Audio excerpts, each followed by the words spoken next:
There's a universal wisdom that children are supposed to respect their parents.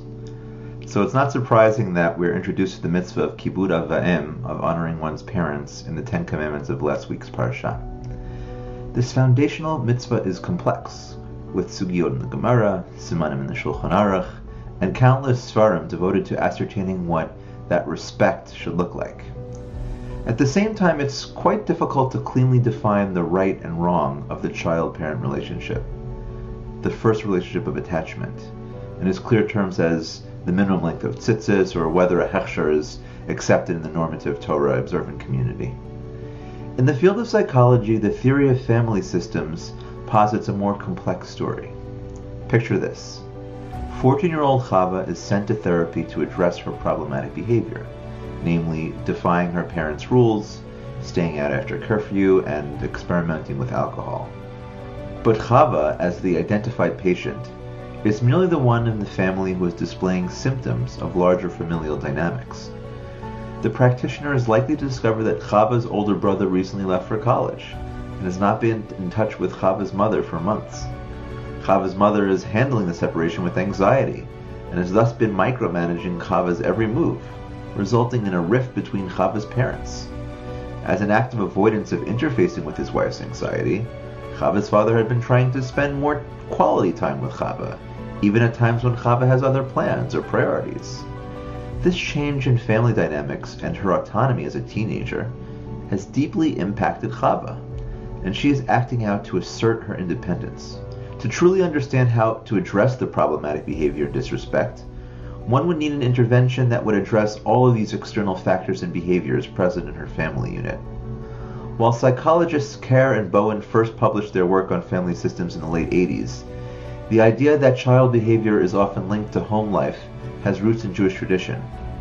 Midrash Tanchuma tells us that a ben sorer moreh, a wayward and rebellious son who engages in gluttony, drunkenness, and parental defiance, becomes that way as a result of a tumultuous home life, as he is born of an Isha Yifat Toar, a woman who is kidnapped and coerced into a marriage with her captor. The Midrash bases its claim on the fact that the two scenarios are described sequentially in Parshat Ki Teitzei. Similarly, in this week's Parsha, we are introduced to three sequential psukim that, according to Sadia Gaon, via the Ibn Ezra, tells us a similar story as it results to the prescribed childhood misbehavior. Umakeh aviv ve'imo mot yumat. V'gonev ish mecharo v'nimsa biyado mot yumat. Umkalel aviv ve'imo mot yumat.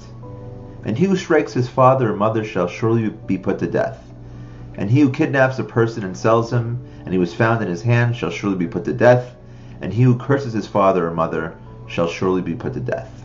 The Ibn Ezra shares, Vayomer Hagaon, Ki rubei hanimkarim hagnuvim hem tanim, velo yakiru avotehem.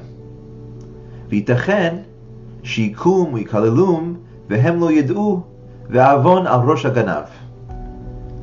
Sadia Gaon states the majority of kidnapped victims are young children and do not recognize their parents, and thus it's possible for them to strike and curse their parents, and the punishment for this will fall on the kidnapper.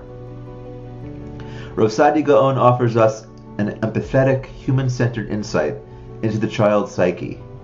In his view, a child is naturally inclined to interface with his or her parents with respect and love. A child who acts out against his or her parents, therefore, is a child who does not feel comfortable or safe enough to connect with and recognize his or her parental relationship.